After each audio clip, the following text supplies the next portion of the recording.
Hello, happy Tuesday. Welcome back to another episode of The Practice. This show is an unrehearsed look into my workflow. I'm Stuart. I'm a 3D artist, illustrator, designer, and your pal, and I'm excited to be back this week. Normally I say again this week, but gosh, it's been a good long time, and I've missed you guys. I've fallen out of The Practice a little bit, and I'll have to say that's because I recently relocated across the country. Moved from San Francisco to Austin, Texas, and it's been quite a journey. We drove there. We spent a few weeks sort of taking our time, making our way across the country. My wife and I stopped off in the Grand Canyon. We stopped off in Sedona and all these cool places across the Southwest. Did some exploring. It was amazing, but needless to say, we've been away for almost a month, and that kind of makes me sad. When I got back, and had my little area set up. I had some client work I had to push through, some responsibilities to get through. We just bought a house, which is a first-time thing for us, and it's a fixer-upper, and there was a lot of stuff we needed to do before we could really get into it. So suffice it to say, I'm back. I'm planning on picking this up again and doing it every week like I used to. So hello, I've missed you. Welcome back. I hope you're not mad I've been gone so long. In any case, I'll be making some stuff in Cinema 4D today, and the chat is open. I'd love to hear from y'all. Let me know what you think. Ask questions, and let's get into it. So, today I've got a little idea about what to make. Sort of inspired by like an anglerfish or something like that. These types of creatures that sit around perfectly still with their mouths open, waiting for some unsuspecting creature to come through and happen into their jaws. So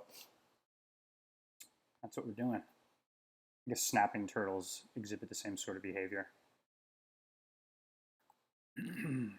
So I'm just dropping in some landscapes to kind of set up a little ground plane here.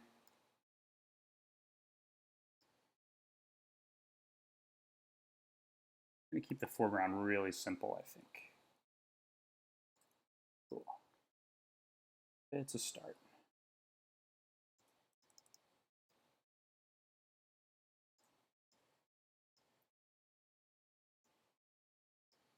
And please, join in the chat. Tell me what's up. Let me know how the stream quality is. I'll say the one thing about the new location is that my internet connection is a lot faster, so I'm hoping the stream will be a little snappier, a little smoother, a little less lag. Also costs less. It's the beauty of not being in San Francisco anymore. And part of this move, I'll say, is it's a financial decision. San Francisco is an amazing place. Don't get me wrong, it has its problems. It has some issues. But it's a great place in a lot of ways. And I'm going to miss it, that's for sure. But the cost of living is so much cheaper here. That's really going to allow me to focus on my work more. It's going to allow me to spend a little less energy trying to get clients and trying to make a living, and spend a little more energy hopefully just making awesome stuff. So let's get into it. Let's see here.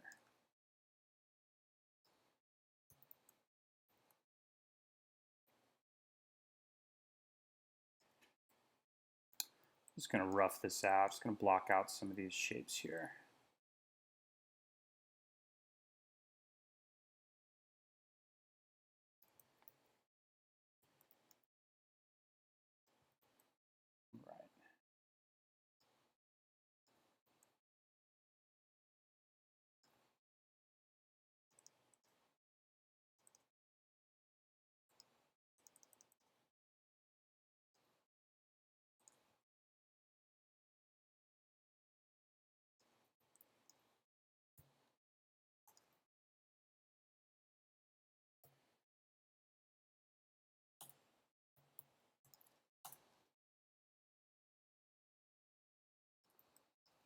Hey, Caesar. Thanks for the kind words. It's good to be back.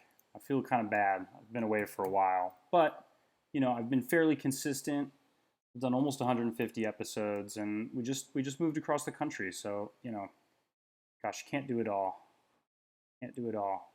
But the other exciting thing is that because cost of living is so much lower, I've got a house with a spare room in it now I can use as a studio. So that's going to be amazing. I'm going to have like a dedicated studio space instead of just working at my kitchen table.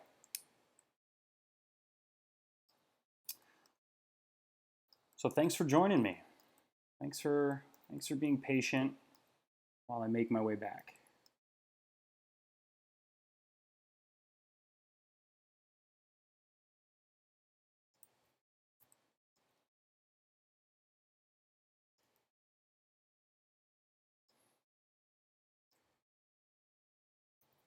All right.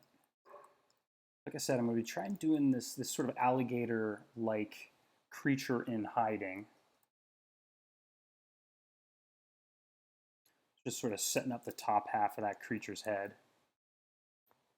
We got a little cube here that we've sort of rounded out. Let's add Symmetry Object, which is always useful for character designs. Well, symmetrical character designs in any case. Also found out recently that if you want to grab stuff that's inside the symmetry object, you just double click on it. Like I used to grab the symmetry object and either turn it off or go down into the hierarchy, but what's cool is if you just go bam and you can double click it and grab that bad boy. So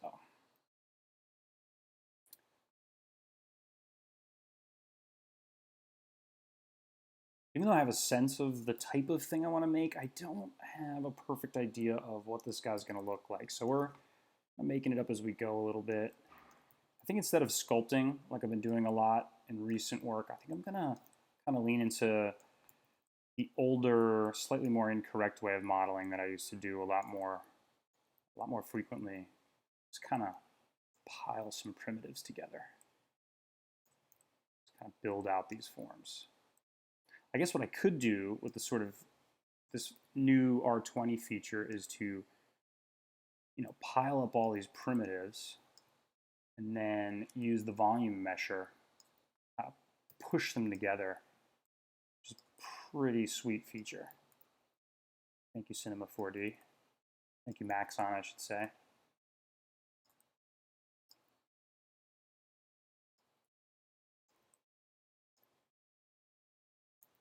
So what are you guys working on? Everyone in the chat, all the viewers, all 5 of you, all 2 of you. What kind of stuff are you working on? Are you guys 3D artists yourselves? Designers, illustrators, art enthusiasts, homebodies, amateur baseball players?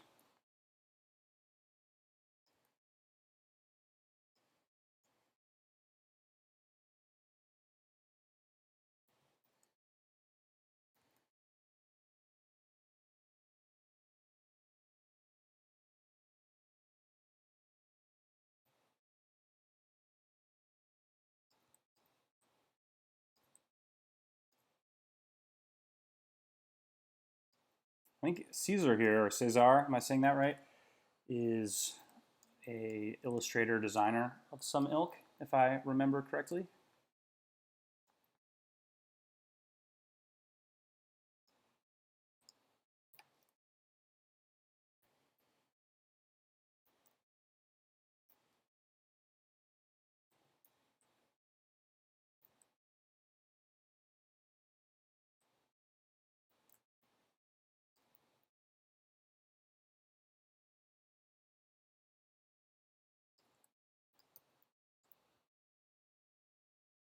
Nice. If you don't mind me asking, how did you find out about this show? Was it like a recommended YouTube thing? Was it through Instagram?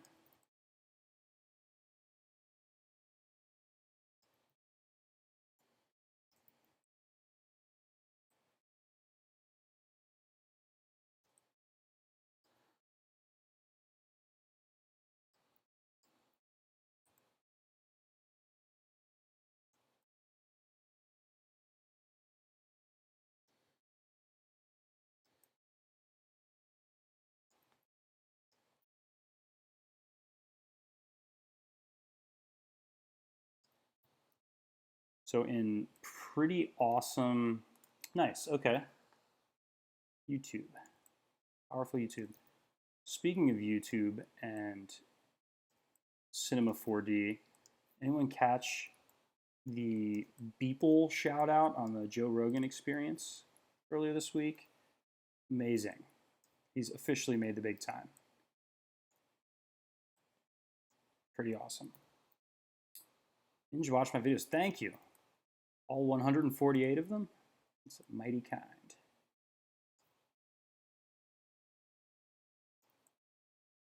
All right. Let's see here.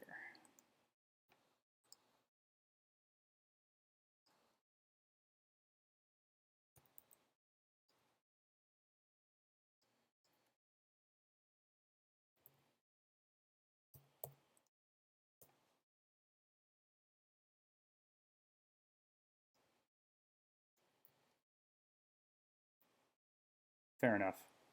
I was just kidding.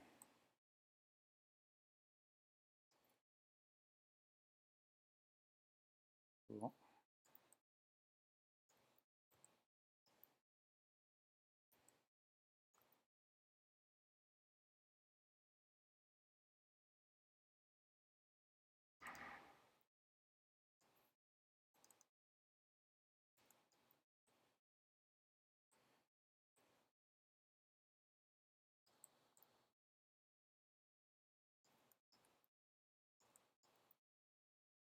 Cool. All right. Let's get some tooth action going on. Cool. 3D printing. Did you buy a 3D printer? Are you using a service like Shapeways? Something like that?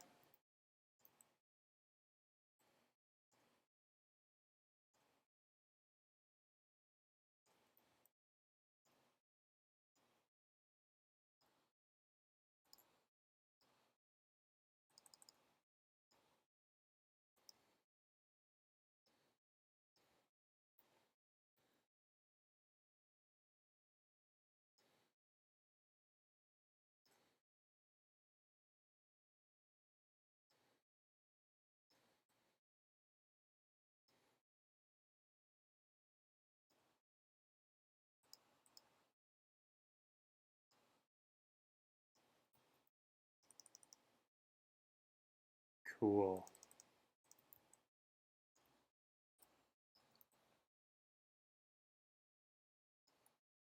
You know, when 3D printing really started becoming popular, I used to mess with it a lot. I used the company Shapeways. They were a little more expensive than a lot of the other alternatives, but I didn't feel like messing with buying my own machine because they're kind of hard to operate. You wind up wasting a lot of material, and the machines that you really, that you can buy and fit on your desk are not the highest quality necessarily, although I haven't been paying attention to 3D printing as closely in the last several years, so that may have changed in the meantime. But the cool thing about Shapeways is, for 50 bucks or maybe 100 bucks, you can get a super high quality print. They'll just ship it to you. It was really, really fun to do. I miss it actually. I think I should get back into that. And I've probably made some models in the subsequent years that would be worth 3D printing. In fact, the other cool thing about having this studio space now is that I can do a little shelf, a little display for all my old 3D prints. In my last apartment, there wasn't quite enough room for them, and I think the missus didn't necessarily love their effect on the decor of the apartment, so most of them wound up hanging out in a shoebox under the bed. So maybe now I can put them in a place where I get to see them more often. Maybe that'll inspire me to get a few more made. Cool, look at those teeth. Look at those teeth. All right, so let's check out this camera angle. Group some of this stuff up.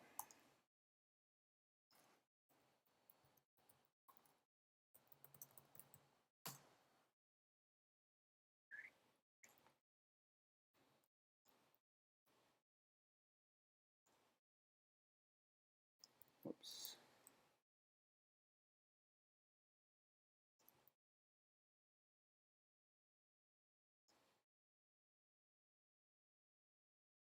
Whoop. Little flash there. Did I lose you guys there? Or just the chat?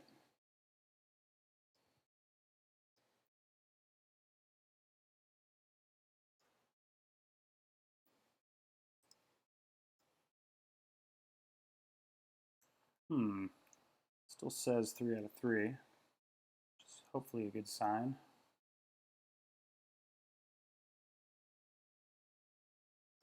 It's too bad. Good deal. Glad to hear it.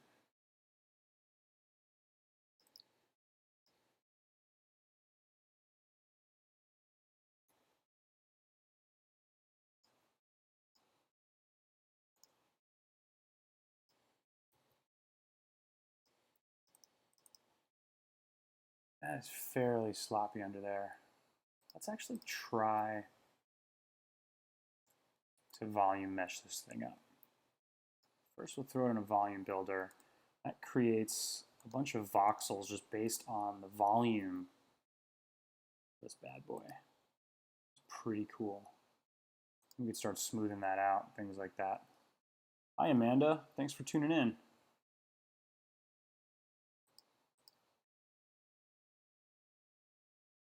What is going on? Oops. Damn. Still kind of sloppy. But I think what I can also do, let's try this. There's a way, you know, I haven't tried this yet. See if we can make it work. There is a way to use the volume builder sort of like a Boolean. Let's see what we can do.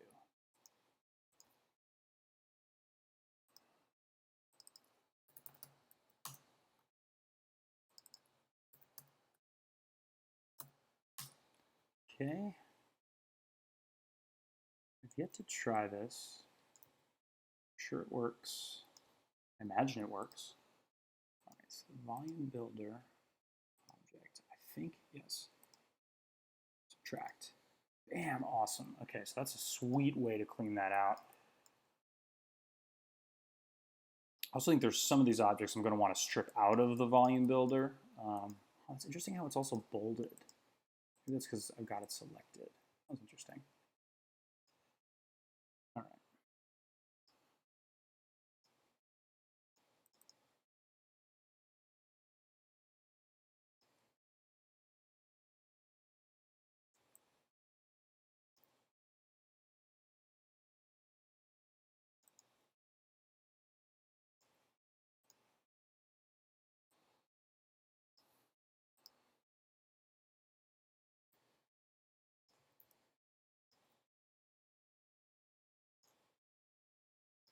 Man, I might not use bools anymore. This is a really great way to build a mesh. All right. So I'm going to copy and paste this symmetry. And eliminate the things that I don't want. All right, so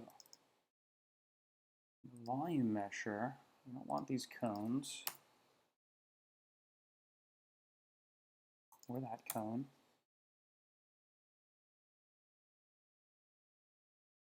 Good deal.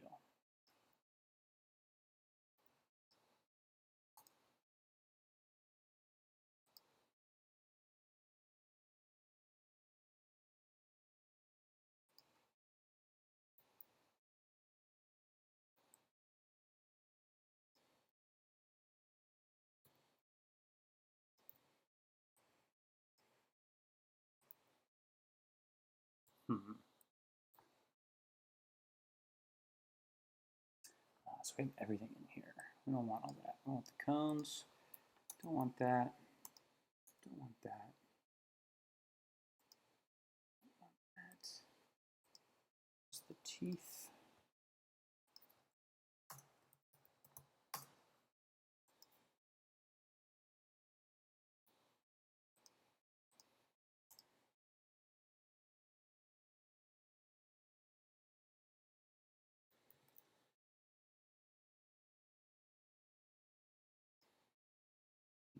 All right.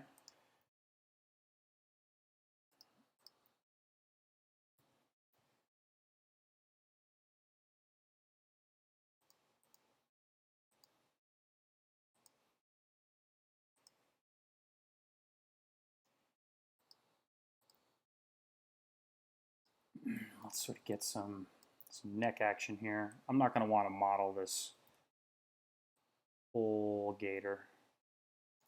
Just kind of want to get the head going.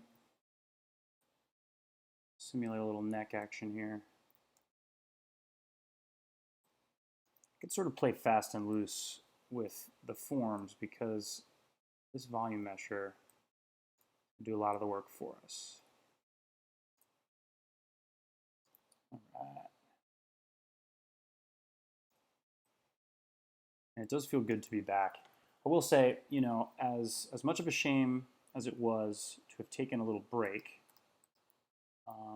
the positive is sometimes when you take a little break, you're sort of reinvigorated, get a new lease on your creativity, feel kind of refreshed and recharged. And I have to say that, you know, it's been a shame to be away for a while, but the upside is that I am feeling a little more recharged and refreshed. It's like a little vacation, sort of. So I had gone for, you know, 2.5, 3 years, essentially taking no breaks. So I'm back. All right, so let's add this back to another group. Landscape. We got gator head.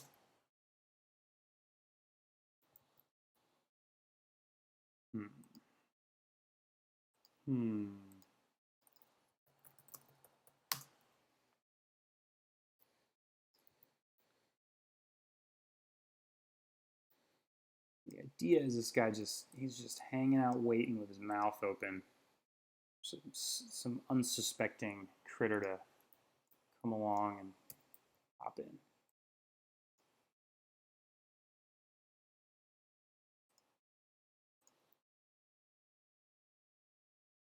Maybe should even be angled up a little higher. Let's grab this. Let's see.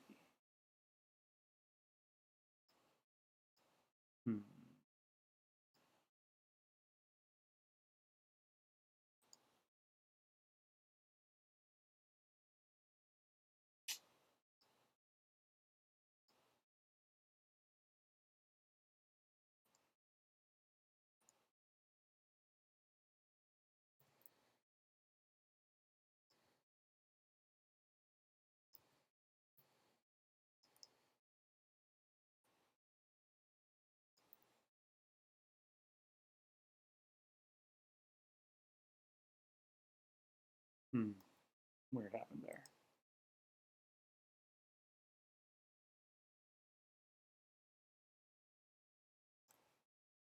Sometimes when you're modeling on an angle, things will get a little janky. All right. What do we think? More teeth? More uneven, horrible, nasty alligator teeth? Let's also grab a copy of these teeth. For now, let's just rotate them 180 degrees. Whoa.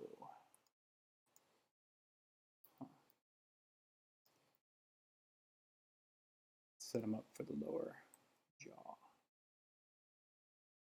Not exactly what I had in mind. That's weird. Probably should have, let's see if I just mirror it, it might be better. This, coordinates, -1, yeah, that's better. Cool, so if we're still just kind of blocking out the shapes, getting the composition right, still much to do. Normally I try to keep the practice to about 2 hours, but since I've been away for so long, I think I'm just going to take my time and kind of enjoy the process. I will say I'm super excited about the monster project. It's back again this year. I had the pleasure of taking part in it. Early August, we'll release the monsters. I'm almost done with the monster that I created, and it's going to be really fun to share with y'all. So keep an eye out for that. Got some previews on my Instagram channel. If you're interested in getting a little sneaky peek, go check that out. All right, so let's keep playing with this volume mesher. I want to get more practice with this feature. What I'm going to do is use mesher, some symmetry, and I'm going to flesh out like kind of a little bunny rabbit here.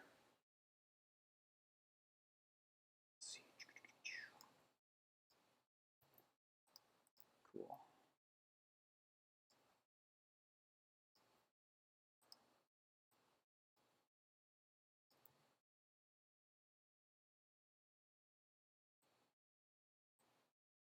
Bunnies have these big legs. Shoot. Yeah, cool. So for those of you that don't know, the Monster Project is this really awesome initiative, this project that a gal named Katie Johnson came up with. The idea basically is she gets elementary school kids to draw a monster. And what's awesome is, the creativity of these young kids is just, it's crazy. It's way out there. They take crayons and they draw just these wild looking monsters. And then professional artists use those as inspiration to do their own rendition. So you get to take this insane, this really crazy kids drawing and then reinterpret it in your own style. As far as a brief goes, it's so fun and refreshing. The imagination on these kids is way out there. They don't worry about the same things that a lot of professional artists would worry about. You just get this really crazy inspiration. So it's super, super fun. It's a refreshing change of pace. And then what they do is after the artists take a crack at redesigning them, reimagining them, using that image to create their own work of art, then they go back to the elementary schools and present them back to the kids. So not only do you get this opportunity to work on a really fun project with this really wacky creative brief, then you get the rewarding satisfaction of seeing these young kids react to your version of their monster. And it's super inspiring. It's super, super fun. So this is my fourth year, I believe, involved in that project. And I love it. The other cool thing is Katie is a really talented hand letterer. She makes this really nice typography, so I'd recommend everyone go look at her work. Katie Made That, I think, is her Instagram handle. Check it out.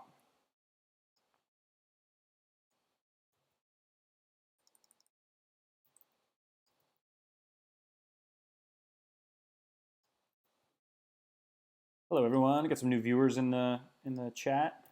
Not in the chat, but I see you're there. Don't hesitate to ask questions or reach out. Well,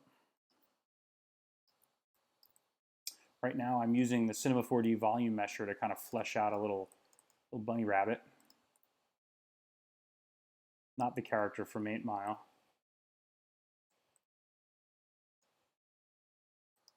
Let's see here.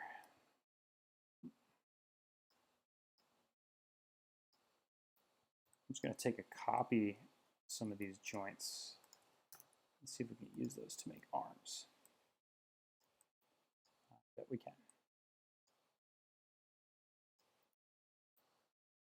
I am using R20 swoop. I read that as Snoop Web, Snoop Web at first. For shizzle. R twizzle.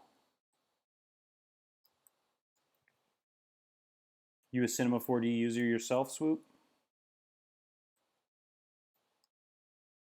I'm always curious how people wind up coming to the practice. How they found out about me. Sometimes it's just searching around on YouTube for cinema stuff. Sometimes it's from Instagram, or it's very rarely from Twitch. Sometimes Periscope. You know, I do stream on all three. YouTube, I think, is my most sort of productive or interactive, or whatever you want to call it. So right now I'm just staying in voxel mode, using this volume builder to just flesh out the basic forms of this bunny rabbit. Does it look like a bunny rabbit? It's getting there. So I got some arms and some legs. We could do a neck and some heads. A head.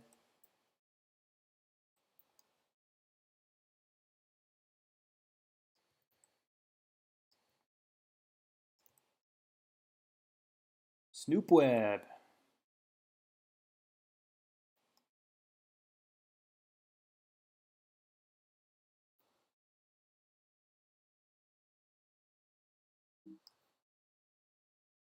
Watching work has helped me. That's awesome.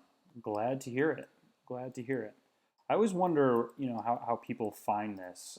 There's amazing channels out there that are like strict tutorials. The Grayscale Gorillas of the world, iDesign, EJ is amazing, really talented, fun, kind guy. And I didn't want to try and, let's say, compete in that space or do that same kind of thing. I'm kind of scatterbrained, and I'm not the most technical Cinema 4D user either. So for me, the best way to use this platform is really just to just make stuff, just to live stream the process. I just kind of wanted to share my creative process, warts and all. You could watch me make mistakes. You could watch me make crappy stuff occasionally, because if you're making something live on a weekly basis, it's not always going to be that good, unfortunately. So I'm glad to hear that people find it useful.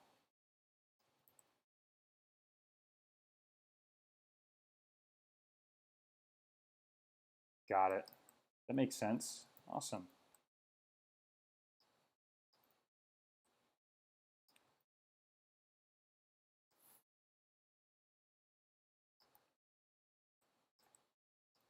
Those arms, I don't think look like bunny arms, do they?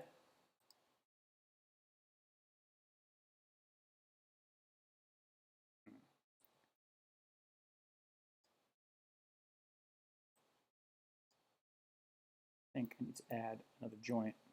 Let's see. Snoop Web knows what I'm talking about with joints. Does that look even worse?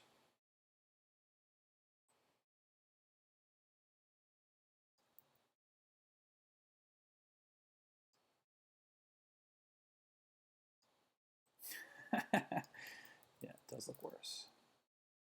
God fondue.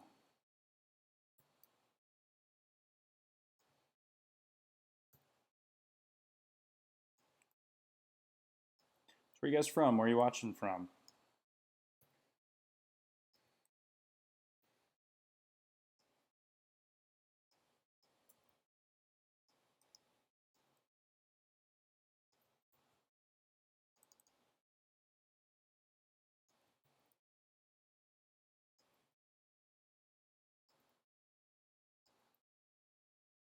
I still think we need to get these legs a lot bigger, right? Bunnies are all leg. Sweet butt.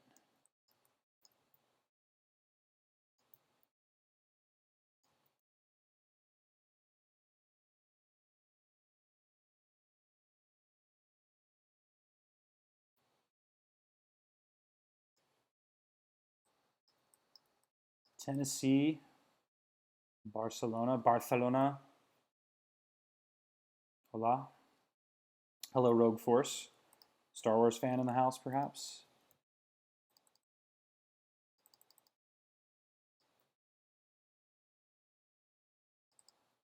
Come on, Caesar. I knew where Barcelona was. I know us Americans are bad at European geometry, but Barcelona's an easy one.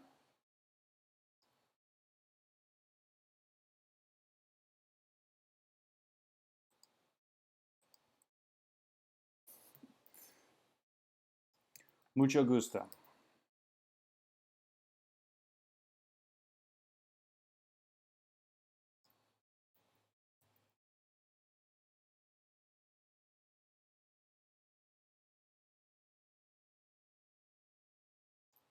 Let's go straight arm style. I don't know. What's with this bunny's leg? I need some more angles. So it's called the volume builder. It's really cool. So I'll show you briefly. Fairly new feature. So what I'm doing is I'm just piling primitives together in this group. So in R20, it's this new thing called the volume builder and the volume mesher. There's sort of two tools you use in conjunction with one another. Pile all this stuff into this thing, this object called the volume builder. What it does is it creates voxels. It creates this voxel geometry, which you can adjust the size of, which I might continue doing. You can also use it sort of like a Boolean. So you can take certain objects in your hierarchy and subtract them, which that's sort of creepy. And then what you do is you take this volume builder and you add it to a volume mesher, and it will take that averaged out voxel shape and create a fairly clean mesh. The other cool thing the volume builder has is you can add a smoothing layer, which that's too smooth, but you can grab it and sort of turn it down.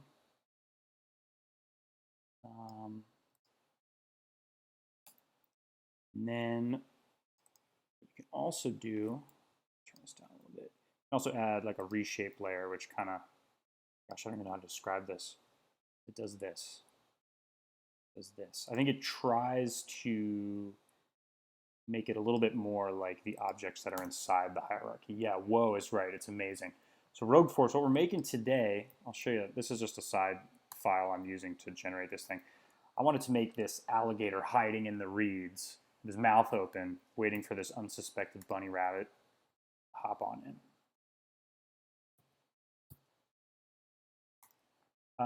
It's easier a lot of times to just work in a clean file and you have your object on center, not have all that other garbage messing you about. I think I'm going to go a little larger on this voxels. That just creates like a more, like a higher averaging, gosh, how do I want to describe this? Pushes stuff together more.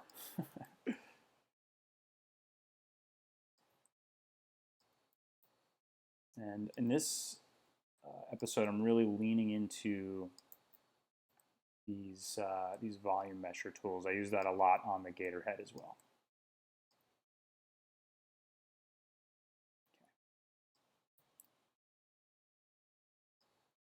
Okay. I am struggling, however, with rabbit anatomy.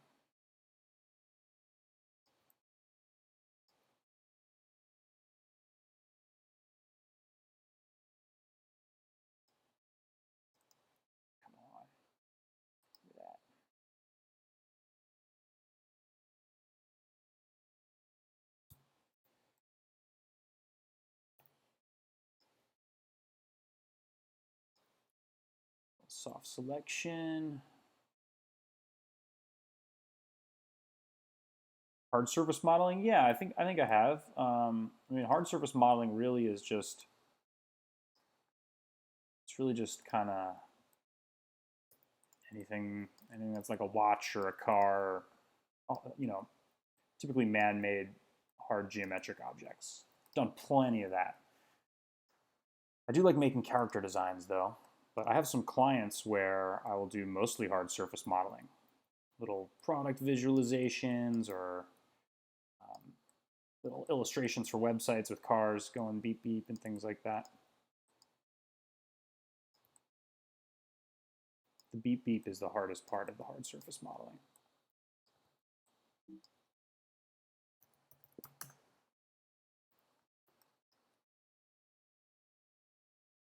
Let's do this. And this is going to give us some bunny look right out of the gate. Bunny bun. I am trying to exaggerate the proportions here a bit.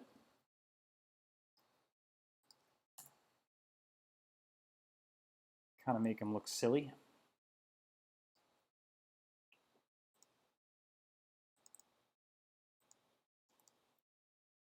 You can see where possible, I'm not making these primitives editable. I only need to scale them across one axis.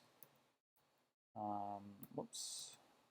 Sometimes it's easier to just use these coordinates. Just kind of squish them. Just squish them.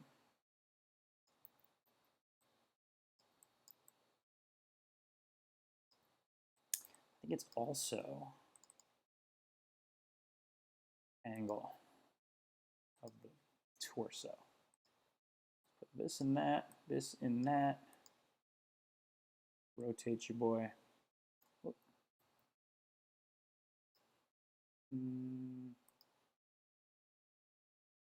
Shoot.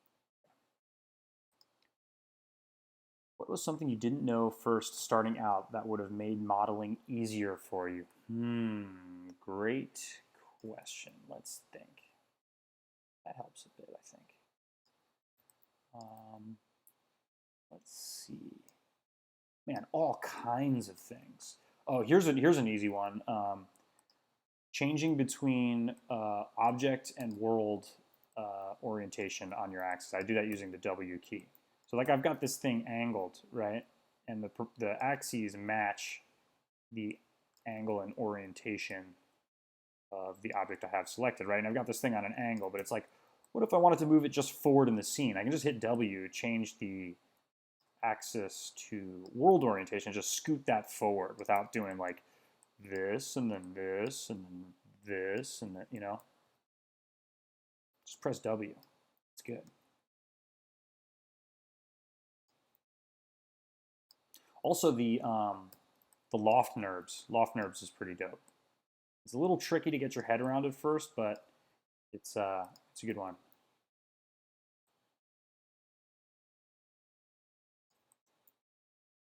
All right, so that is a respectable bunny rabbit, I guess.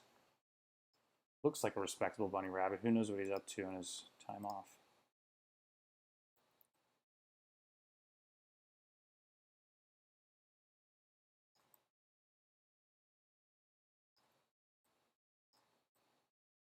Okay, let's turn on the mesher again. Right, we've got kind of janky. Let's see.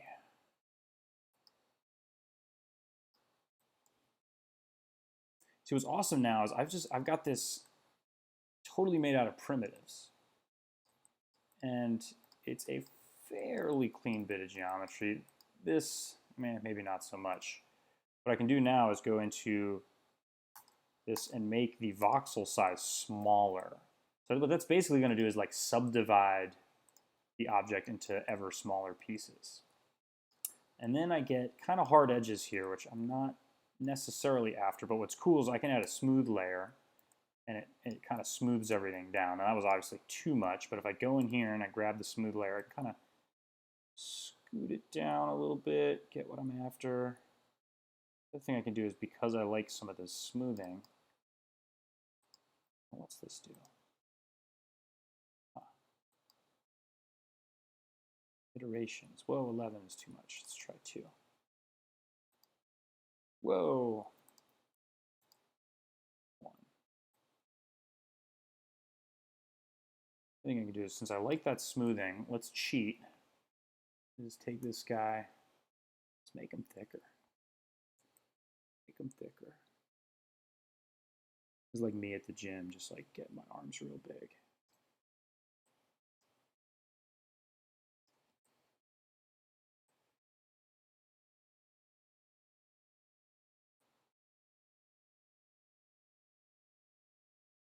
The loft nerb for character smiles and eyebrows. Possibly. I've used it for lots of things. It's a handy guy. Handy dandy. For eyebrows, I think I use sweeps a lot of the time. I use lofts a lot of the time for creating like background psychs. Anything that's like imagine if you've got a sweep nerb, but you want to like really control the width and the angle and stuff like that. Good for all kinds of stuff. It's good for tongues. It's good for a tongue. So you can make that little indentation in it. You can treat it sort of like a sweep nerb, but then you can make that little indentation in it. All right, so almost done with B-Rabbit here. Right, so pretty cool to be able to make that all with just primitives. I think this foot is kind of wrong. Let's go. Whoops. Bun buns have pretty big dumb feet. All right, cool. I can live with that. Well, let's add some more detailed facial features. I'm going to leave these outside of the volume mesher because I want them to be their own discrete objects. Symmetry action.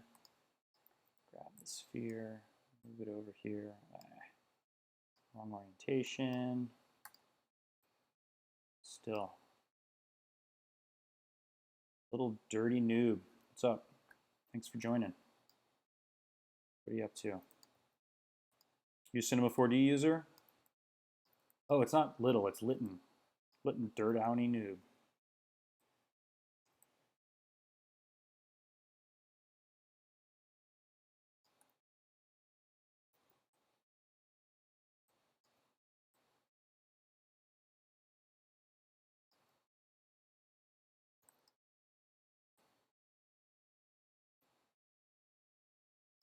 Let's get those cute little bun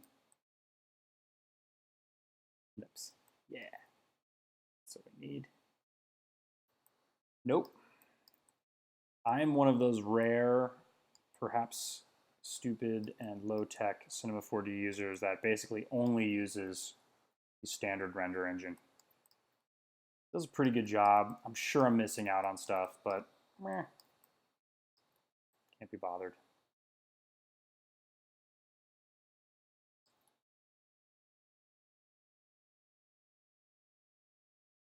A couple more little details here, and then I'm going to add this guy to our main scene.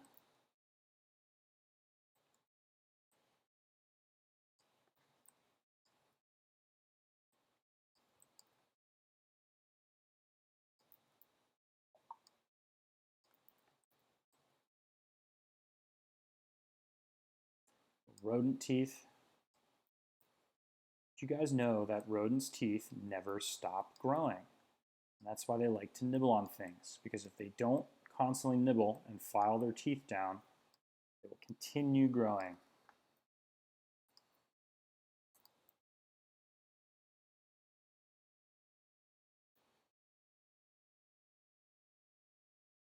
Oh yeah, totally agree, Litton. I used to only use, Creative Suite and those kind of things. Maybe 8 or 10 years ago, started teaching myself cinema, and I never looked back.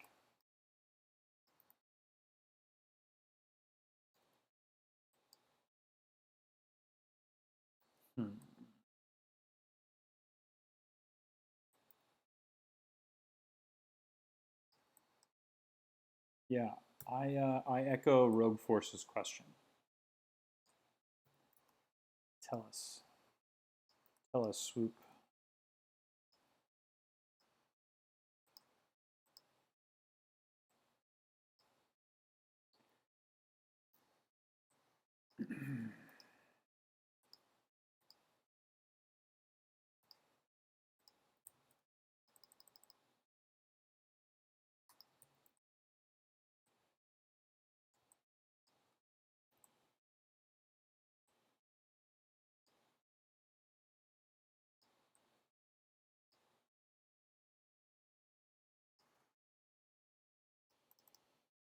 Hello to the new viewers. I notice there's some more people joining in.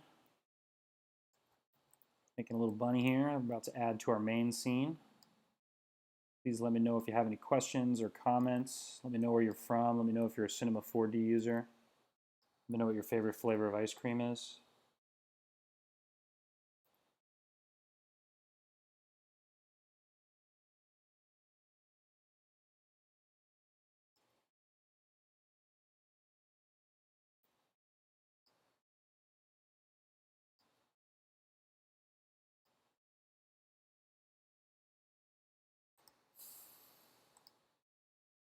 So Swoop, do you think that Octane, besides like presets, do you think it can do things that Cinema can't? Could I recreate every look in Octane in Cinema? Or is it just mo better? That's faster. Faster's good. All right, I got a stupid bunny. Derp.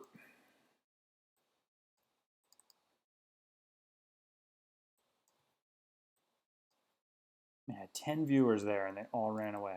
Screw you guys.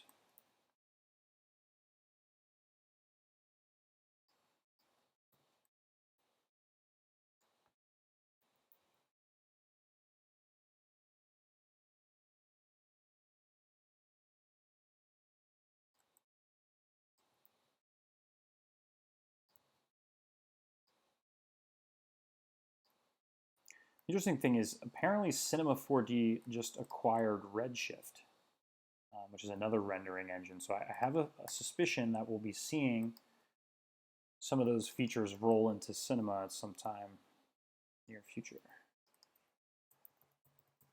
Bunny.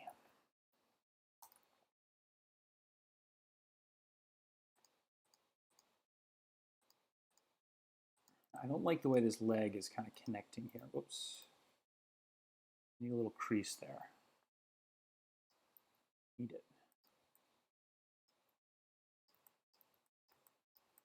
Got it.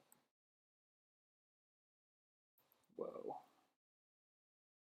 Maybe that's another reason I haven't been so drawn to other rendering engines is realism is not on my list of priorities. It's cool. I guess I could still have really wacky, silly models with realistic lighting, and that wouldn't be a bad thing, but, you know.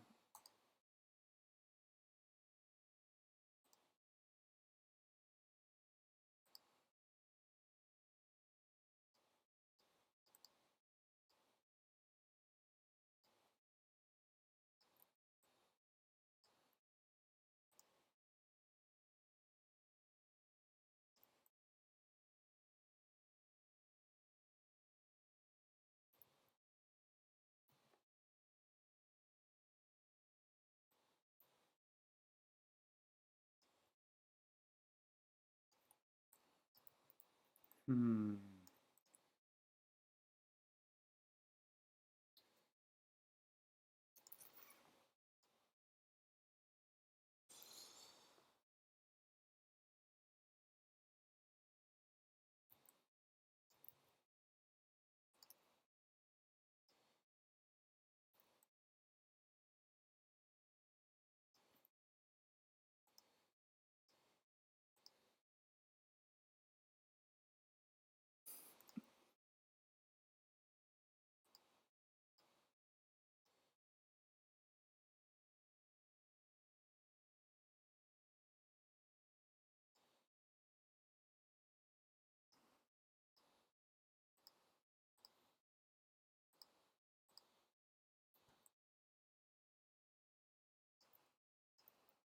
Pointers using the standard render engine. Yeah, don't add too many lights. Use ambient occlusion and global illumination. Use like a global light. I really like using the physical sky object a lot because it adds like an infinite light and a globe light. A lot of people are really, they swear by 3-point light setups.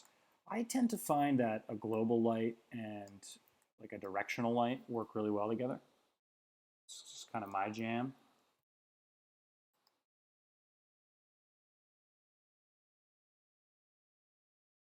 I also like to start with my settings kind of low and I play around for a while, get things close enough, and then on my final rendering pass, I'll kind of push them up a little bit.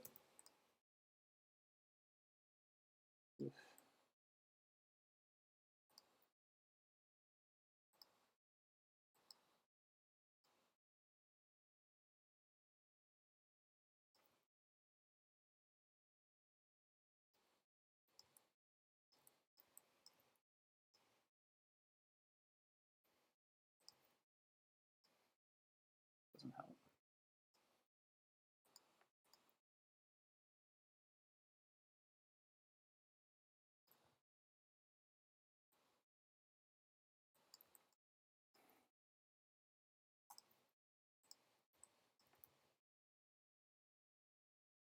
I think where the volume measure gets a little unfortunate sometimes is where we've got these kind of hard edges that are at, you know, and the geometry is at an angle and averages them in not so awesome a way.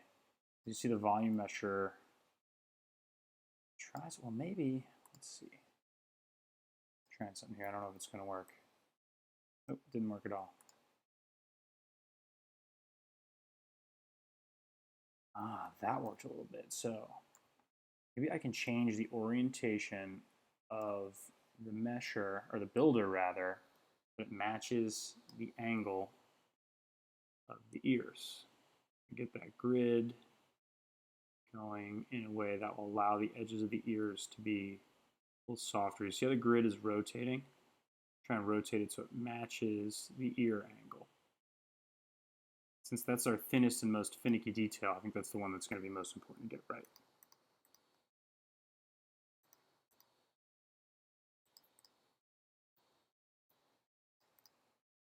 Shit.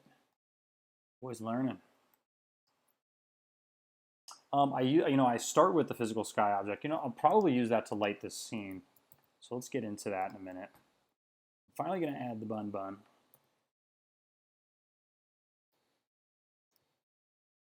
Careful, bunny. This dude is way too big now, too. We want this to be a small, unsuspecting bunny. Poor little fella. Now that I got him in here, I'm realizing those feet are too giant. But yeah, so I'll start with the physical sky object and tweak the basic settings until they work well. That's the thing where Octane may be powerful in that it's got presets that allow you to just hit a few buttons and go. I think, with a standard renderer and a standard engine, you might need to get in there and tweak things and set them up yourself and sort of know what you're after. Let's see.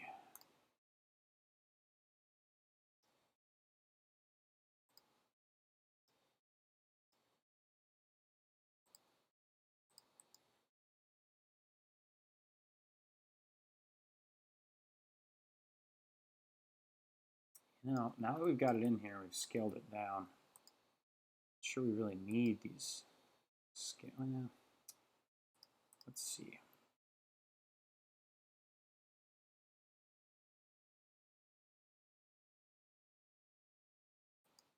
That mesh is itty bitty.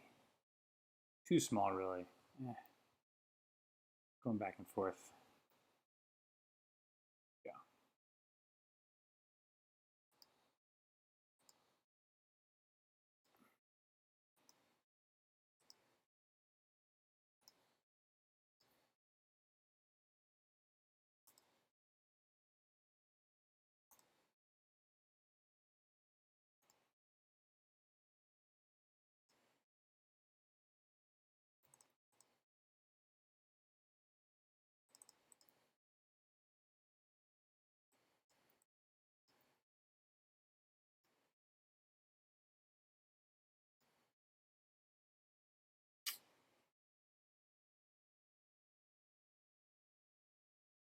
I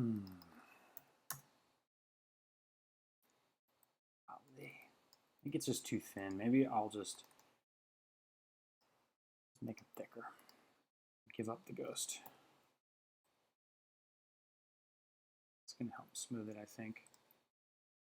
Hope. Yep. As I suspected. Cool. So I think that's good enough. And that is a very dense mesh, though. That's all right. He's one of the key objects in our scene. Foot is still way too big. All right, now we got our characters mostly done. We'll get into the fun stuff soon here.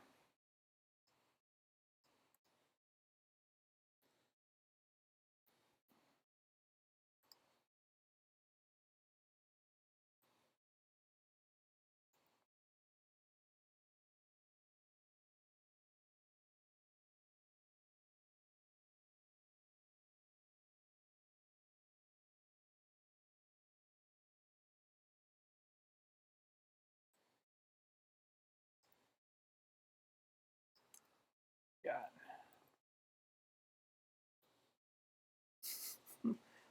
dork. Yes. Okay. Those arms are ridiculously long though, and they're not even hitting the ground. So here's what we're going to do.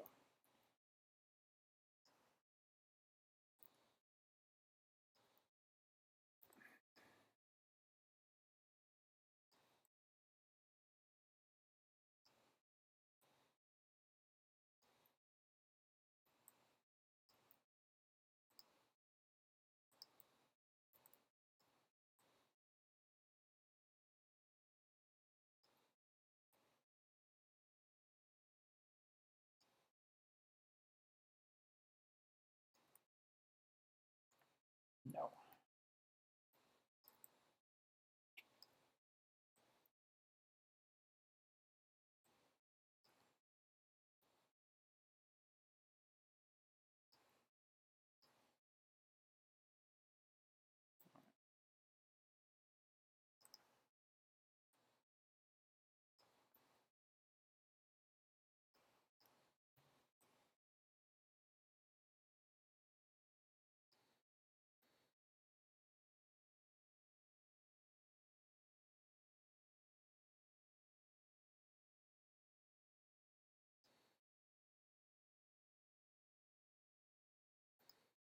I'm going to have to sort this bit out.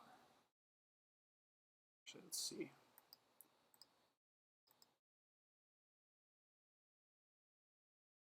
I want this gator to have little beady eyes.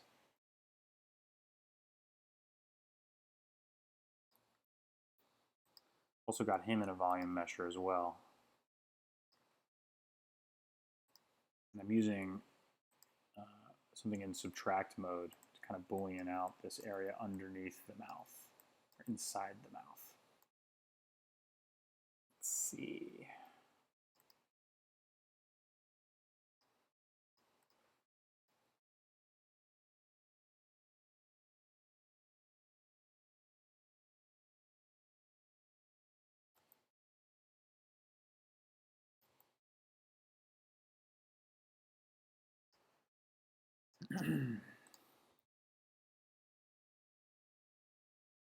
Cool. So I guess I can show you what I mean with the physical sky object. Swoop. So before I discovered the volume mesh, I was a lot of times just like piling primitives together and allowing them to interact and just overlap and have those hard edges. Sort of informed my style a bit. I'd also use the sculpt tool or the different NURB, like modeling NURBs.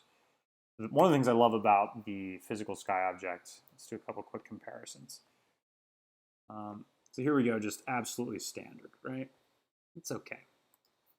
But it's got it set at 12 noon. What I can do is I can pull that time. I like to make it kind of early morning or late night. We're going to get a more dramatic angle. We're going to get a little more warmth to the sun, right? It's going to change the angle.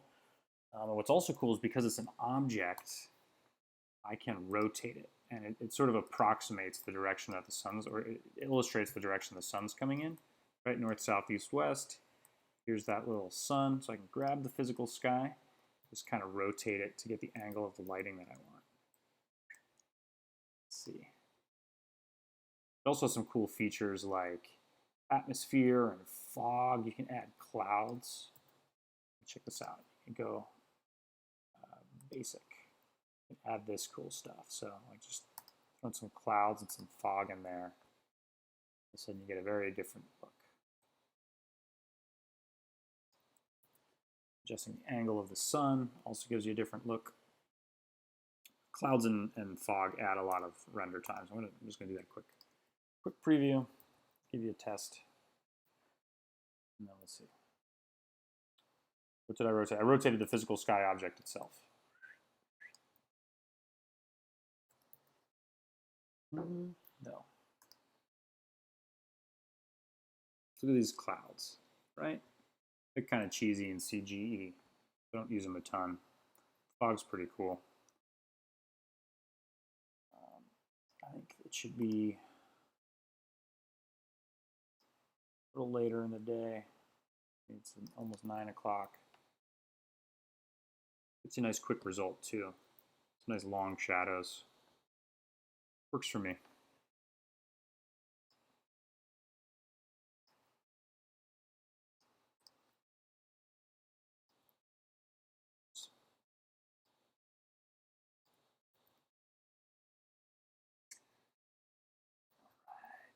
So what I want to do is have this giant gator head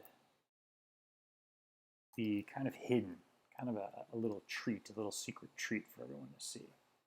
I also think I want this to be square format. So let's just start with 900 by 900.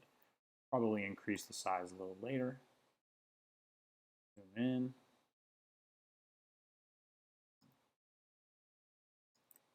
Kind of a down low angle.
Now it also looks a little cheesy here because I don't have GI or ambient occlusion turned on. I'm also going to turn the default specular way down. That usually doesn't work for me too well. Well, it all depends on the look you're going for. I mean, the final rendering, at least in terms of material, is going to be like the interaction of your materials and your lighting. A lot of times I don't use super reflective stuff or anything like that. I'm a fan of, you know, using simple colors, and I do it lately. I've been using subsurface scattering a fair amount because it gives you a really cool, like, sort of waxy look, especially for character designs or like monsters and creatures. That can really be helpful.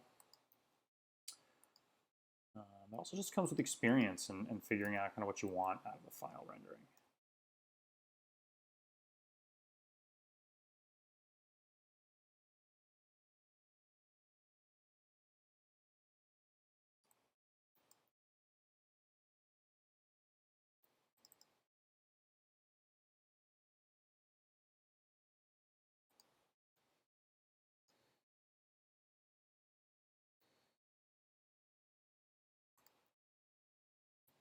I mean, there is, if you go to your content browser and go to all of these, just a gang of materials built right into Cinema. All this crazy stuff.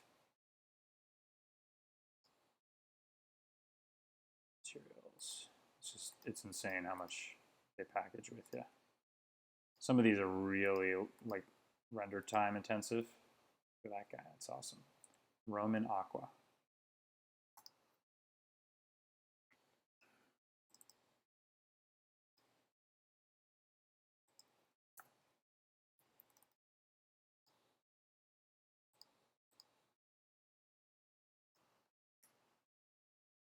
That's something you activate at the material level. It's actually an effect you can add to lots of different things. I'll show you.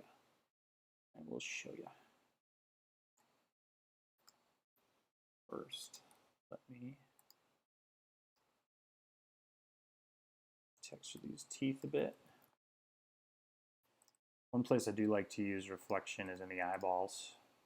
That's too blue.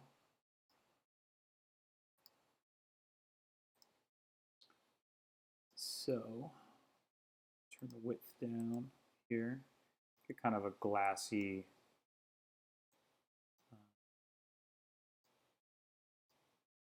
because you know your eyeball's wet, so it tends to be glassy and shiny.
Just like to add color to the shadows. There's a more rich look.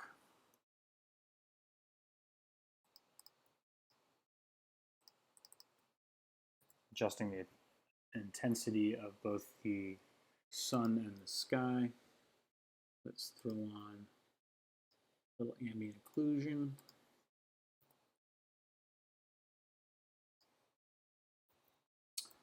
What I also want to do,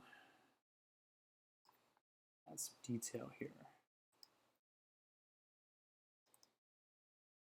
The environment. This guy's hiding. The gator is hiding. I know a gator would typically hide in the water, but let's assume this isn't a gator. This is a gator-like object creature.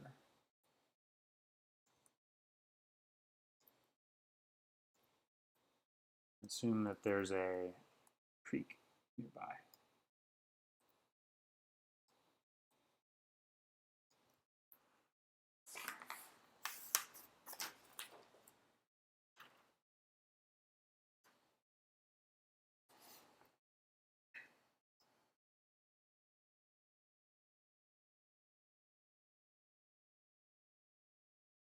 See.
Another thing that's going to change the look of this entirely is our global illumination. I'm going to turn it down, turn the settings down just a little bit. Get a quicker preview of what we want to look at here. You'll notice that obviously the look of this is going to change dramatically. You get a more realistic light bounce, all that good stuff.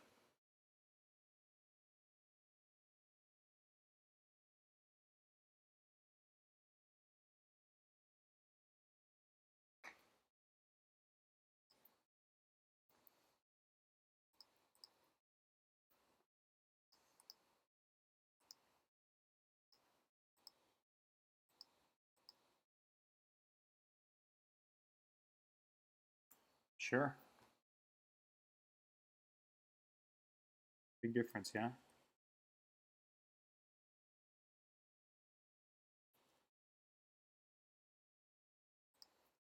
Global illumination basically allows light to bounce, which is what it does in the real world.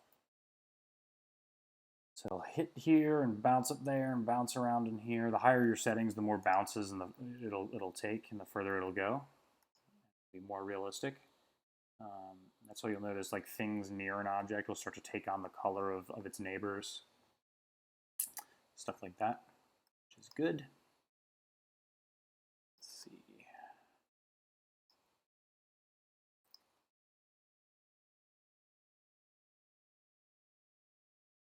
Oops.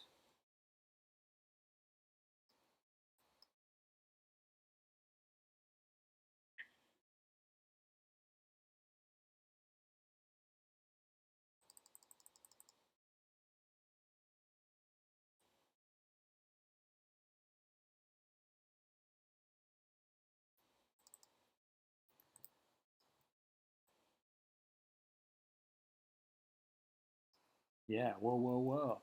So I think a lot of what you're going to get in an Octane is really cranked up global illumination settings.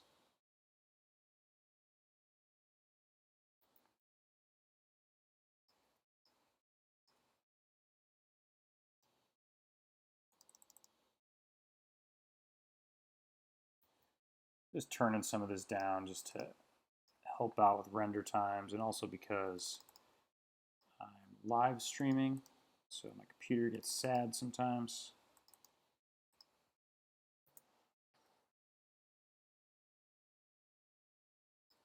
But you notice the difference in the render times. We went from, let's see, 7 seconds to 19 seconds, so it more than doubles. How do you exaggerate the global illumination? Well, there's lots of things you can do. Turning up your gamma is good. That's going to have your light go a little further. It's also going to have your mid-range values be a little brighter. Obviously, turning these up really helps. Options, go in your options and turn stuff up. It's helpful. Also, going into physical is cool. That'll give you more goodness. Then you can also go into your physical sky. A lot of times you can turn accuracy and sampling and all that good stuff up in here, which will be helpful.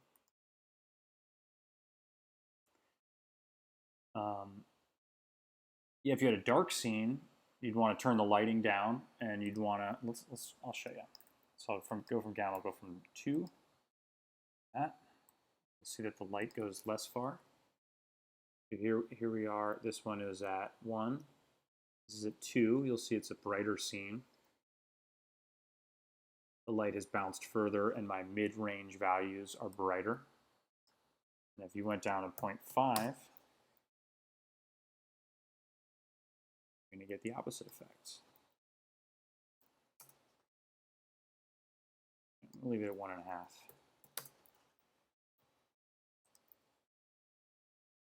Right, see that? And the other thing you can do with physical sky, obviously I could like change this to nighttime. It'll actually add stars to the sky and stuff like that, which is pretty sweet.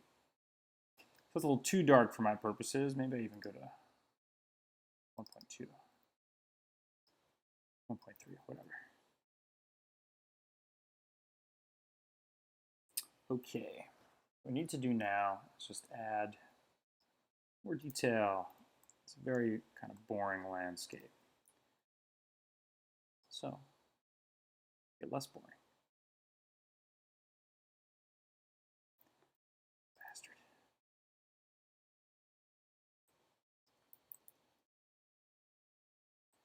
So what I want to do is create like some foliage and some interest back here that's going to kind of hide the gator. The idea of this scene is we're feeling bad for this bunny. We're like, no, don't do it. It's an alligator. Can't you see? But the bunny doesn't see. He doesn't know. Or maybe you're sick and you're like, do it, bunny, get eaten.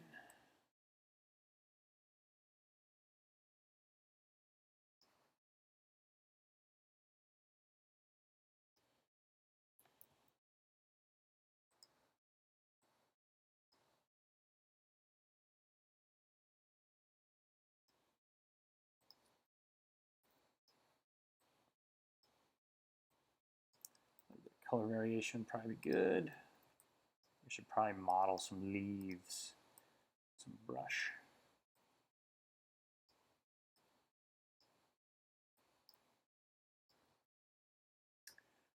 Let's do that.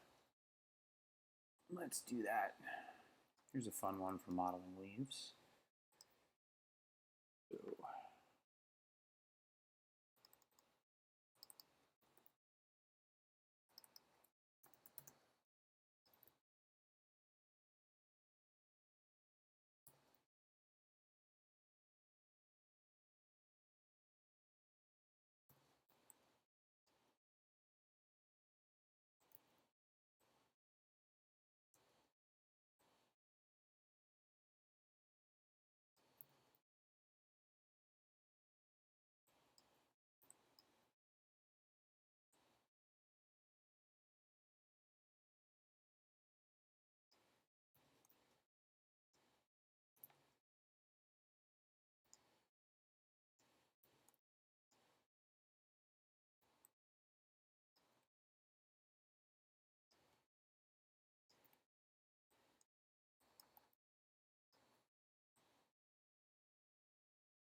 not all my selection tools work with a Bezier object.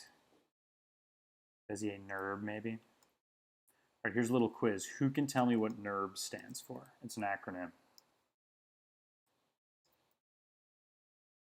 Give you $1.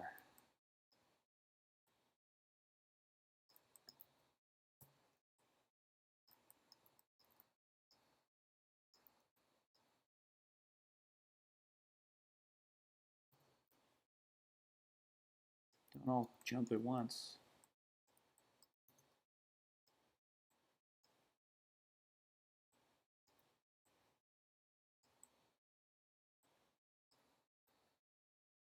No Googling. No Googling. Let's see this. Oof. That is not what it stands for. Wrong.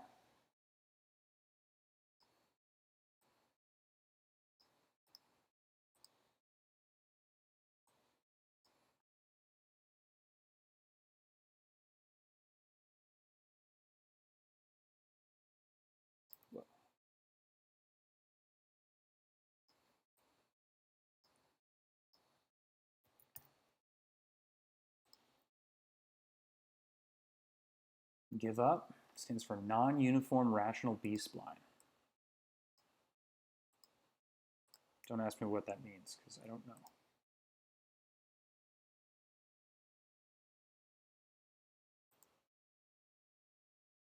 That would be nurse. It's non-uniform rational B-spline. I think the B stands for Bezier. So don't quote me on that. Okay. There's a leaf. That's a leaf. Let's add a little depth to the leaf. And I like to use this cloth surface for that. Doop, doop, doop, doop, doop. It's a non-destructive way to add depth of things. I don't know why I know that. I think an old coworker told me that. I like knowing weird things like that. Do you guys know what JPEG stands for? This stuff I was quizzed on in a digital art class in college.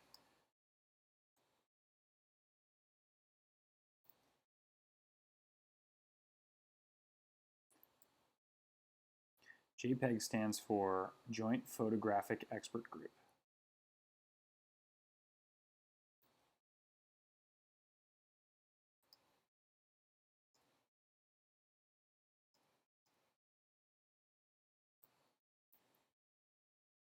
What does TIFF stand for? Huh? Tell me what TIFF stands for. Target Image File Format. How about PING? Does anyone know what PING stands for?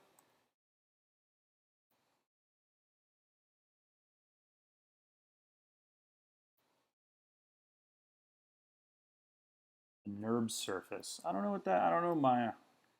I don't know anything about Maya, unfortunately. It has a bunch of different kind of NURBs, though. I'll tell you that much.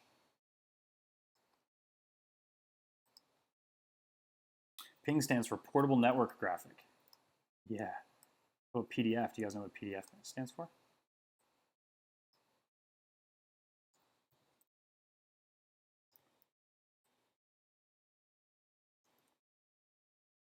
Portable document format.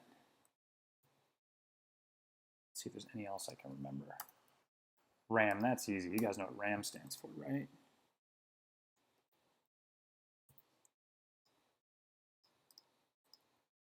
Whoops. Random access memory, okay.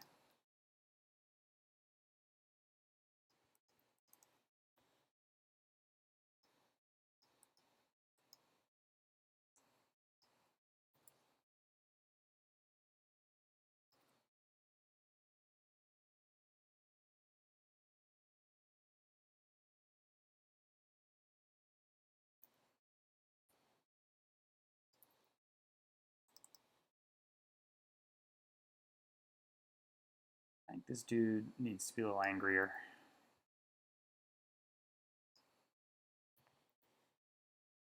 That round eye is a little too cutesy. Too cutesy. What does Nike stand for? It doesn't stand for anything. It's not an acronym. Nike is the Greek goddess of victory.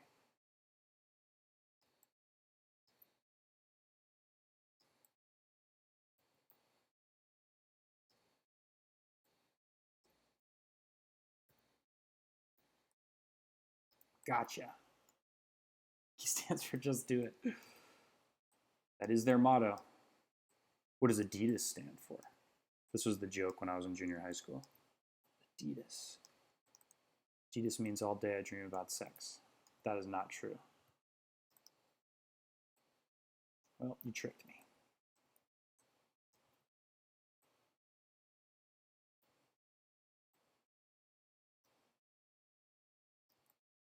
Boy's looking pissed off now.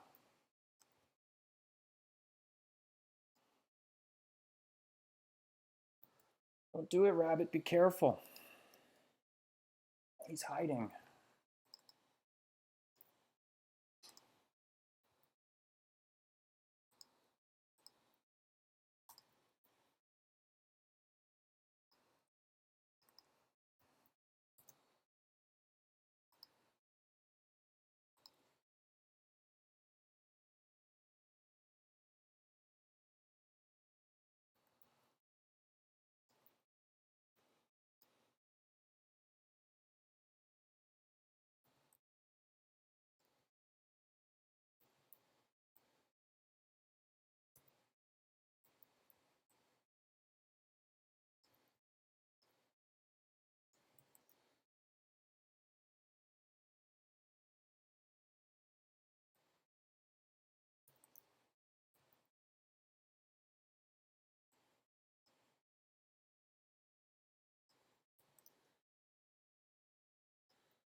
let's go ahead and give that NURB, the loft NURB, a try.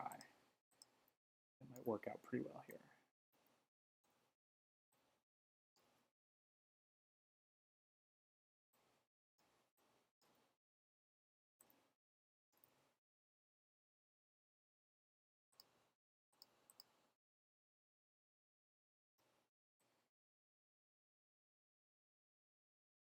So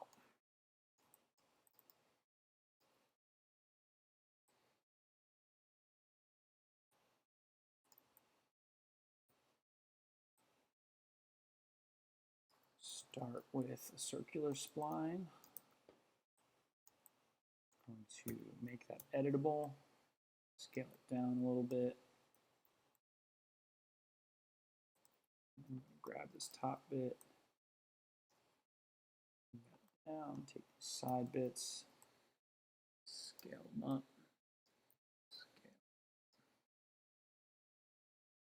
Then you'll see as soon as I add it to this NURB, it's going to make it like a solid plane. Sorry, a loft NURB. Yep. Then what you can do is I'll position this back a little bit, and I'm just going to copy and paste this. As I go through, it's just going to connect them. It's kind of like a sweep NURB, except you have a bit more control.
I think we gotta fit something to lure bunny rabbit in. What do bunny rabbits love? Carrot.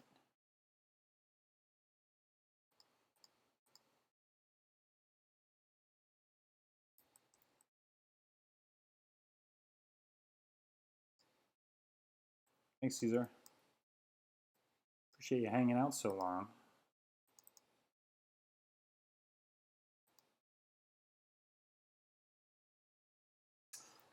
I've done a couple music videos. Really one client like paying music video. It was a while ago. Look back on it and I'm not so proud of it anymore. It was a huge undertaking to do 3 minutes of video. It takes a really long time, as you can imagine.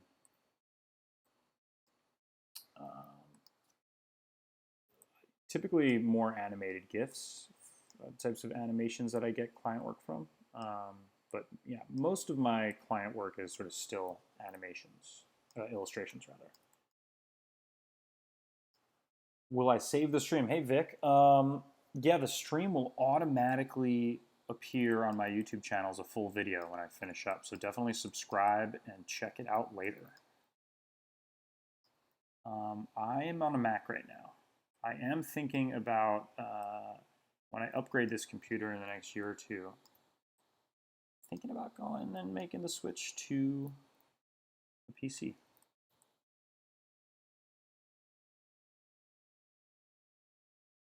For sure. Thank you for watching. Thanks for stopping by. Let me know if you have any questions or comments or anything.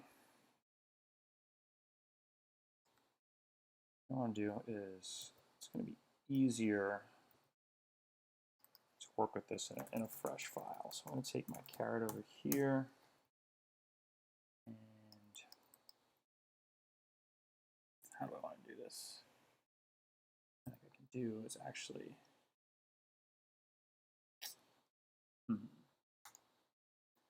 have a pain to model the fluffy strands. We'll draw them on. Oops. Sketch tool. Bam.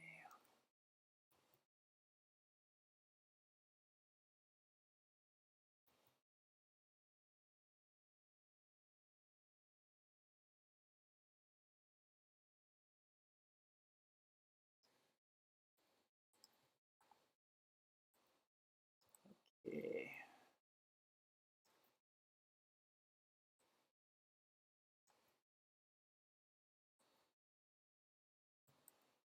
So to work a little quicker, what I'm going to do is just make one sweep at first, get it sort of dialed in the way I like it, and copy and paste it and add the others to it.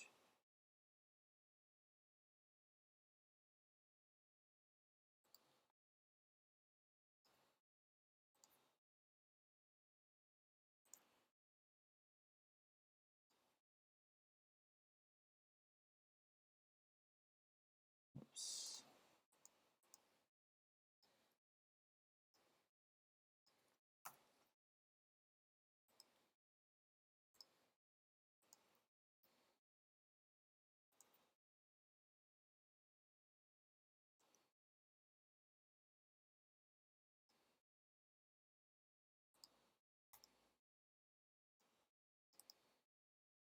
Cool. So that's roughly how I want it. So let's copy it and add this guy.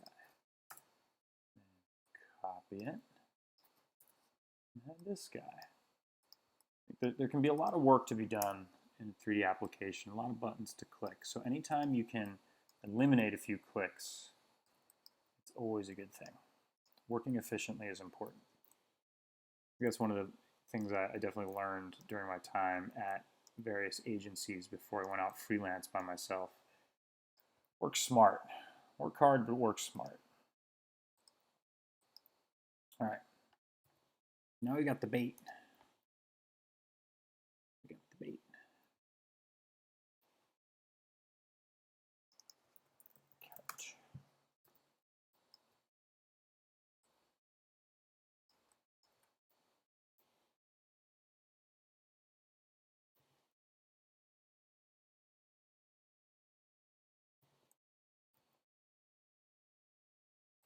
Let's see what angle looks good for the carrot on this tone.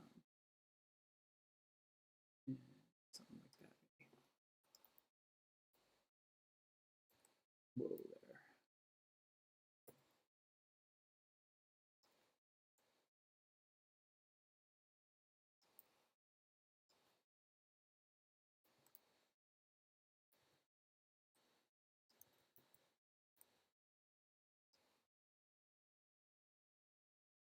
We had to model design a character using only 3 tools. Which ones would it be? Sculpt tool. Well, there's a lot. I mean, can I say the sculpt palette? A lot of tools in there. So sculpt tool, cube, and sphere. Sphere and sweep, let's say.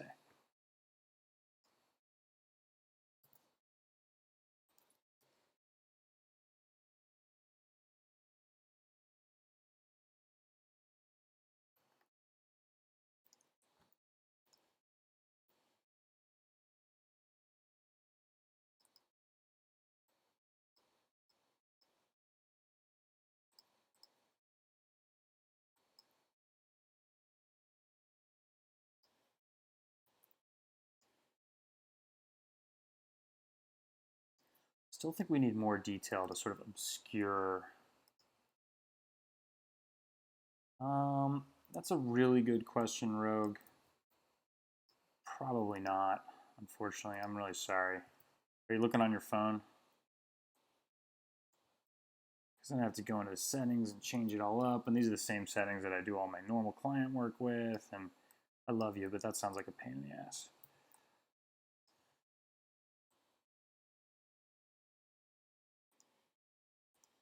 Good idea, though. Maybe I should come up with a set of settings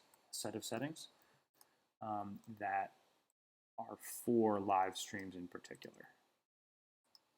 It's definitely a good thought.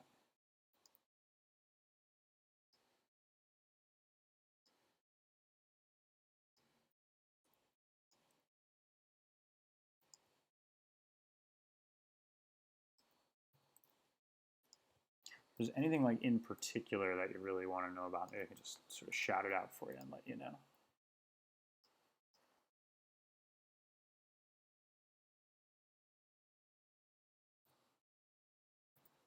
All right, let's see what we got here.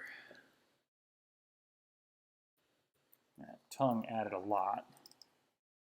Glad for that.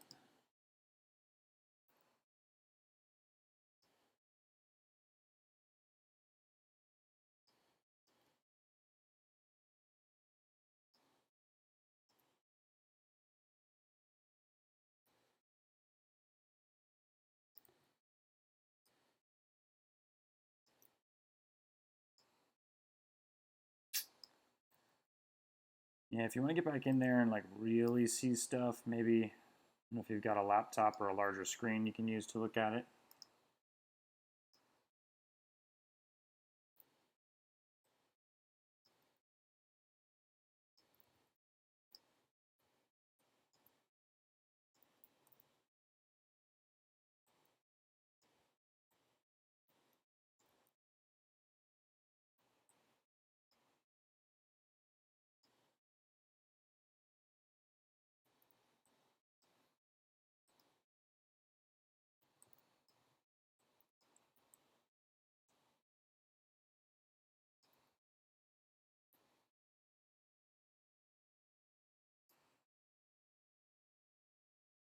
Yeah, a lathe nerve.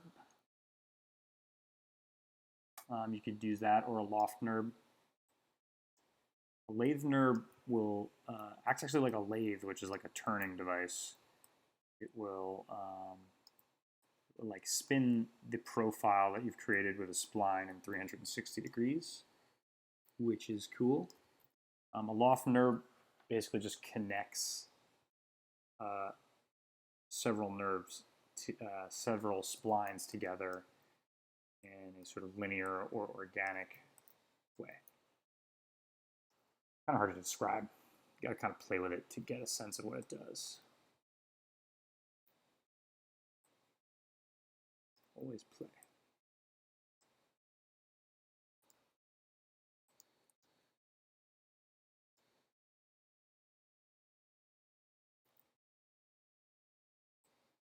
And I'm just using some landscape objects just to get a little bit of detail and interest in the foreground.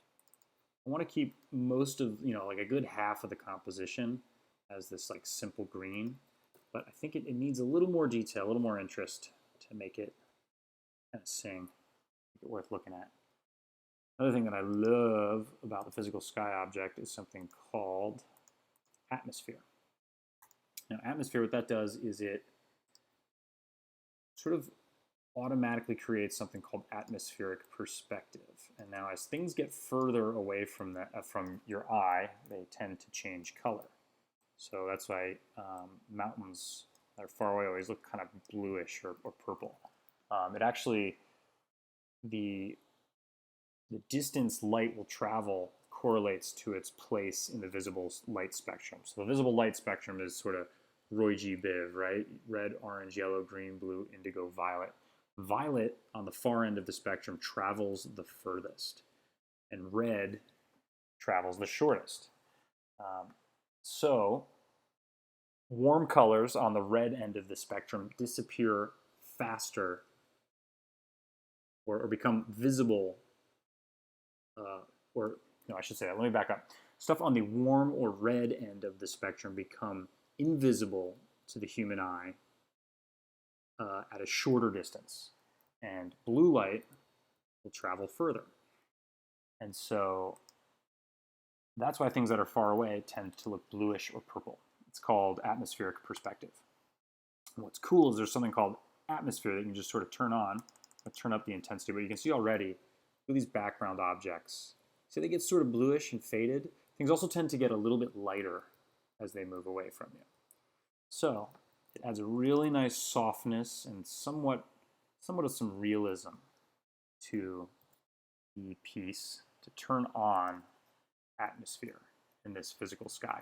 Now in some pieces, I'll actually just make a whole bunch of materials and have the mountains and further things actually just add blue to the color. But what I find is that doing that and turning on this atmosphere option in the physical sky gives you a really awesome kind of faded background look.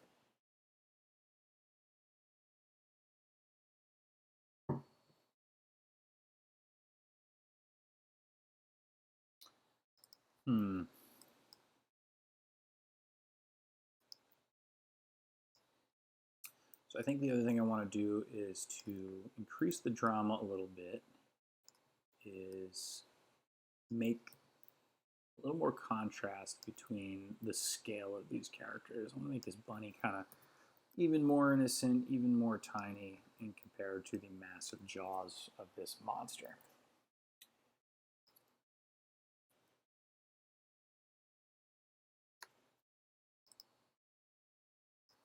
I think we're getting pretty close to the final piece here. You know, the practice is, this show, the practice is really about creative exercises and learning and experimenting. And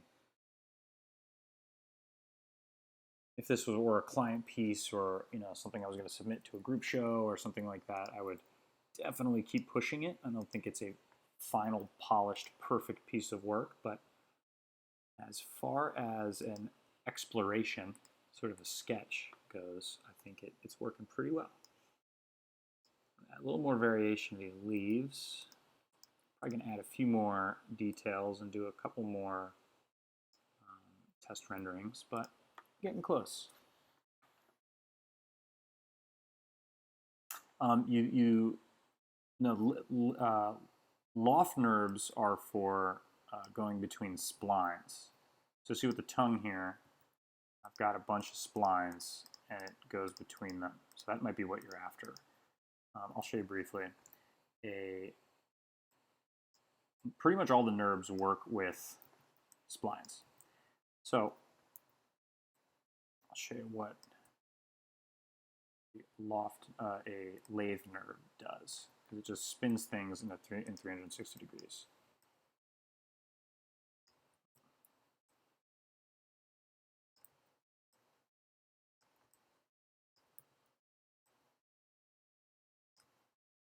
Taking this and it's spinning it 360 degrees.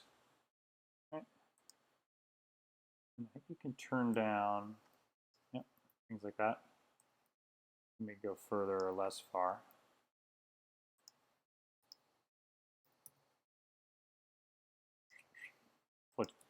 What those are really useful for is, let's try this. This is for like making a wine glass. So check this out. Like anything that has radial symmetry.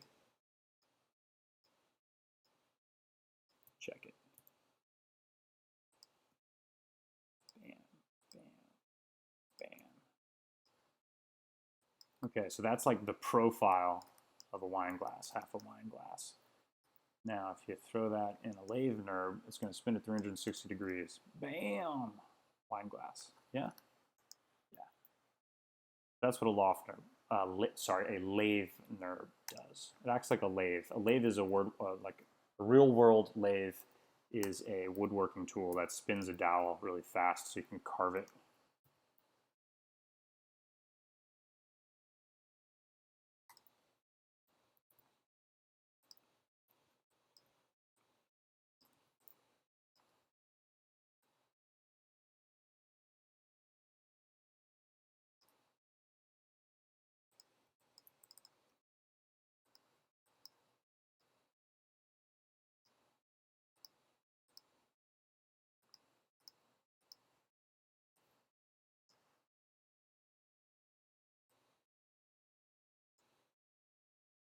Now I'm just adding a little bit of variation of the color here.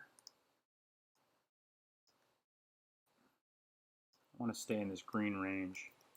It would be nice to have some variation in those greens. Get boring just all one color.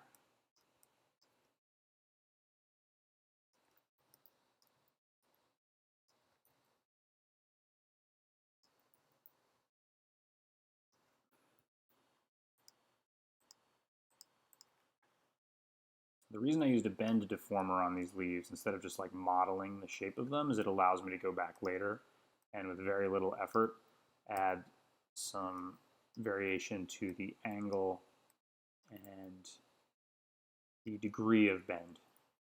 Basically, make new leaves with very little effort.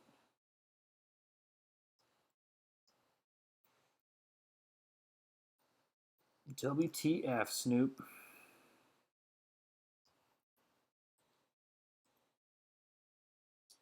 Now, Bunny, I know that carrot looks really appealing. I would recommend you just eat some of these tasty leaves. Also realizing Bun Bun over here, I should have a little tail, right? Got the tail. That's easy.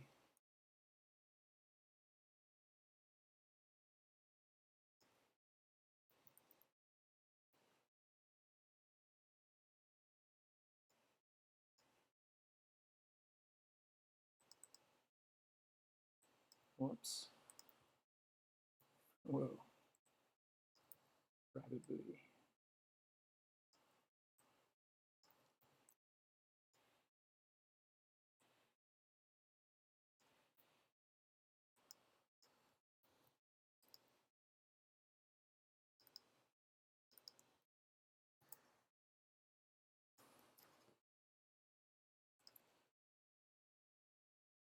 I don't know why we're getting this strange line here, the jaw. I don't want that. Let's take a peek. Let's take a peek.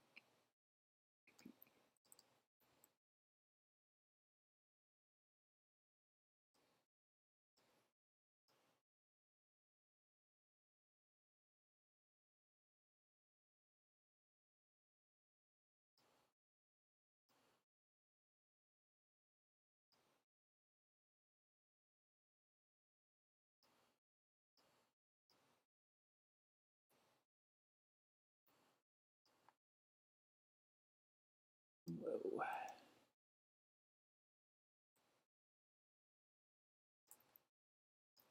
I think I've made this too thick. Huh. We have some bunk geometry. Let's try this. Let's add a smoothing deformer.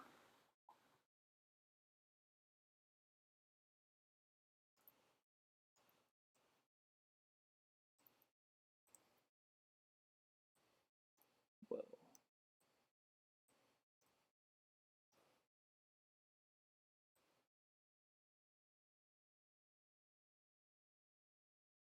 Not what I want.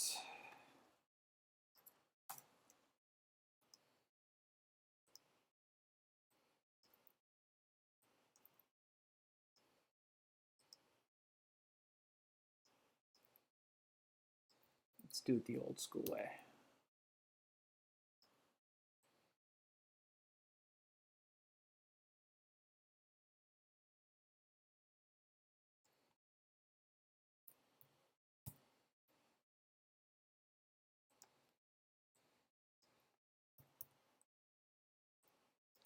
Nope. This is R20. R20, my dude, and that was the first. That's the first version that has this very awesome volume measure, I believe. Still don't know why I'm getting that.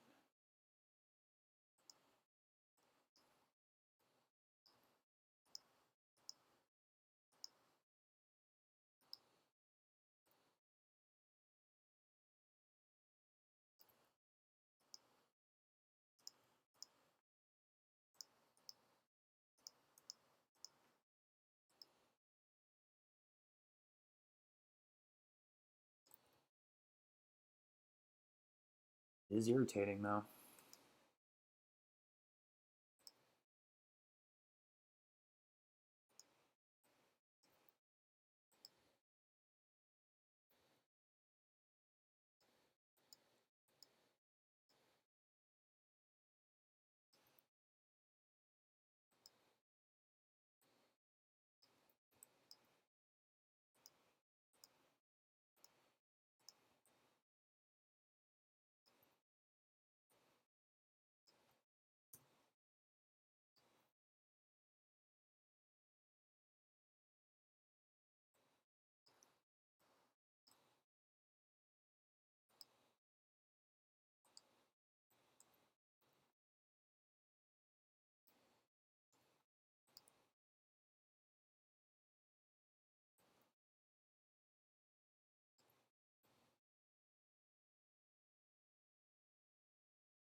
Looks like there's a duplicate of it someplace.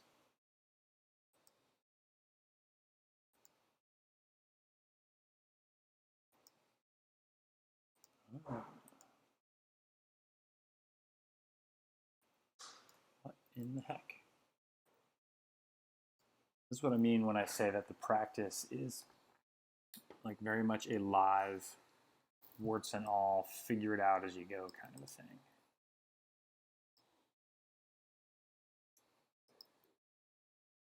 Sometimes I make mistakes, and sometimes I can't figure out what the hell is going on.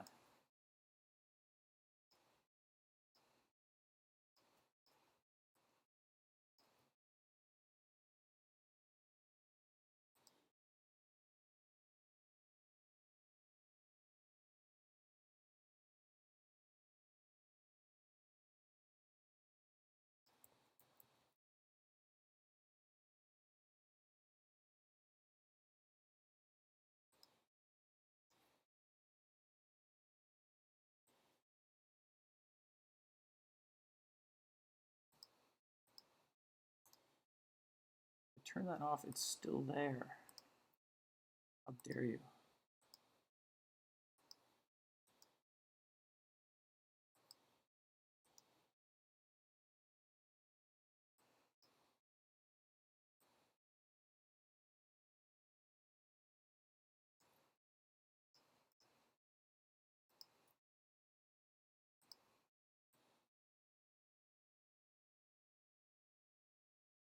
Maybe it's just this guy.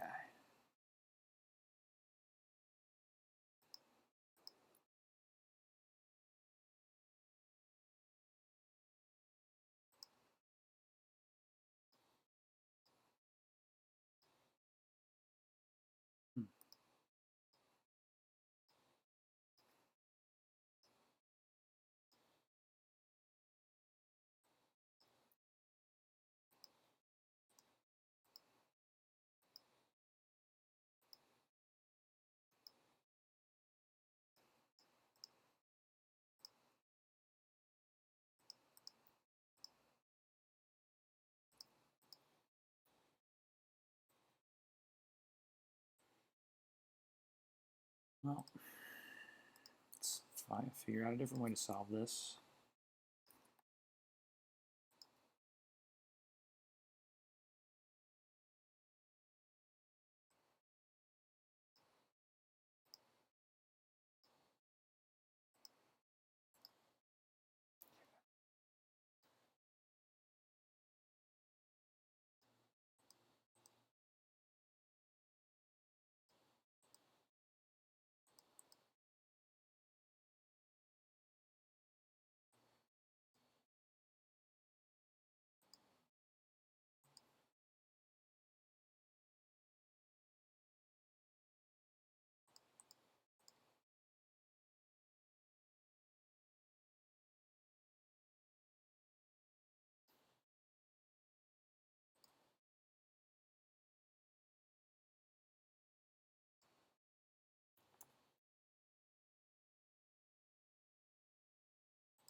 See where that gets us.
Oh, is that it?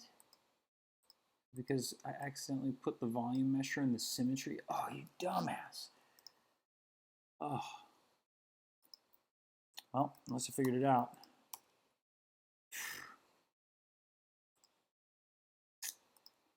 That's annoying. Sorry, everyone.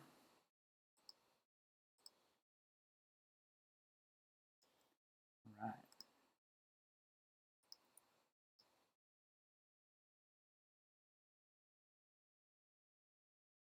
Good deal.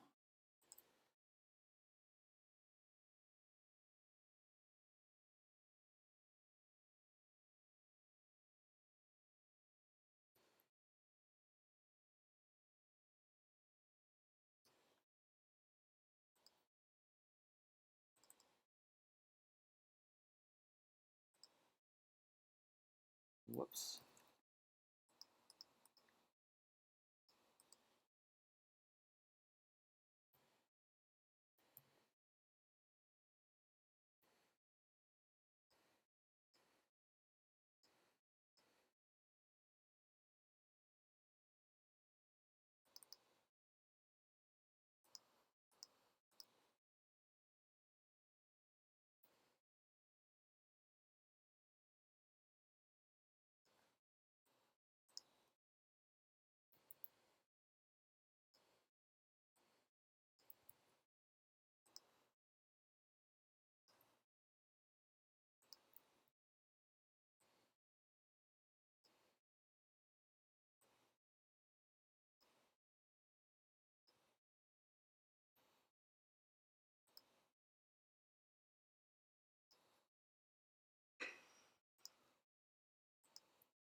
That is sloppy.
All right, getting there, getting there.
I feel like everything's looking a little bit flat here.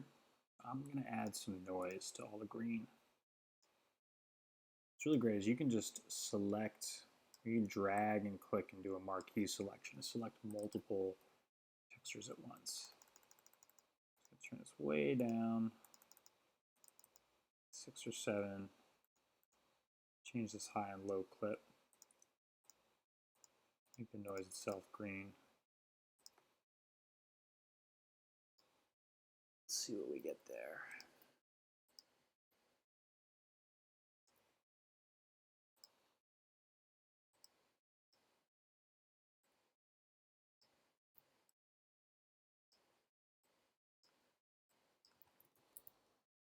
All right.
I'm not sure if I love it on all of these objects, so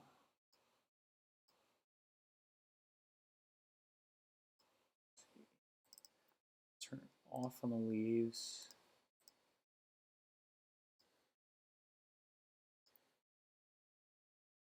This texture, which texture is this? This one I'm going to turn it way down.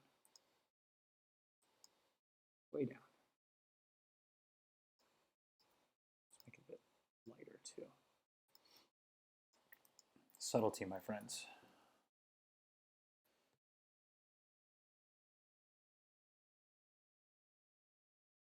I'll go all the way back. Sometimes it's fun to see sort of where you've come from. One of these. Here's where we started. At least our first rendering. Let's see the development. Thanks, Rogue. It's a fun exercise. It's not my best work. It's been enjoyable. I have to say, after not streaming for, gosh, 5 weeks, maybe 6 weeks now, I'm maybe a little bit rusty, but it's been fun to get back into it.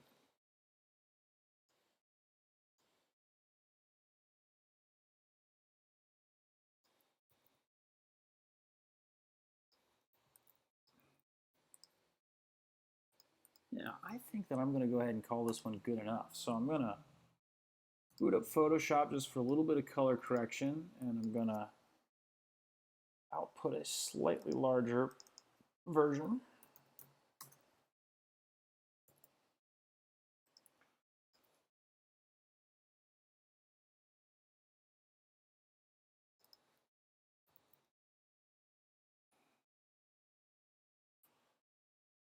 Thanks, Caesar. Man, Caesar's been sticking around for the whole stream. That's really awesome. I appreciate it. You joined like just a couple minutes after I signed on. You've been here the whole time. I do appreciate that.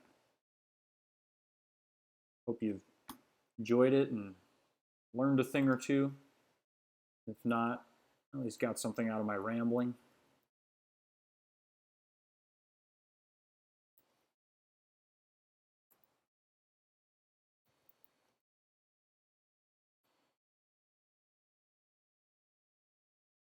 Right. This whole scene is comprised of fairly simple shapes, and using those volume measure tools has really allowed us to create something somewhat complex out of random. So that is a good thing. Right. So let's quickly open this bad boy in Photoshop. Just add a bit of an adjustment here. We could bump the contrast a hair. Oh, there, partner. Get out of here.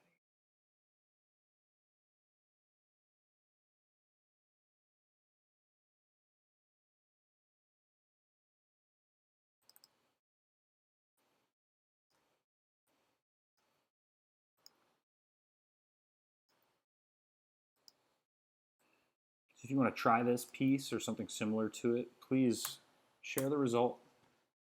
I'd be really curious to see what you come up with, and if you have any further questions, holler at me.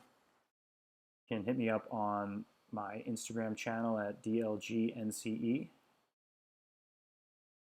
I'm also available on my website. My email address is listed on the contact section of diligence.studio, which is my web address.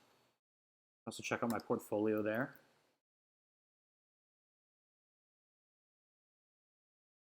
Awesome. That's really great to hear, Caesar. Thanks for tuning in. Appreciate the support. So that'll do it for me. After a while away, glad to be back, doing fun exercises and improving our skill week over week. So like I mentioned, hit me up on Instagram at DLGNCE. Please subscribe, leave a comment below if you enjoyed, share with a buddy. And this is Stuart saying goodbye. See you next Tuesday. Later.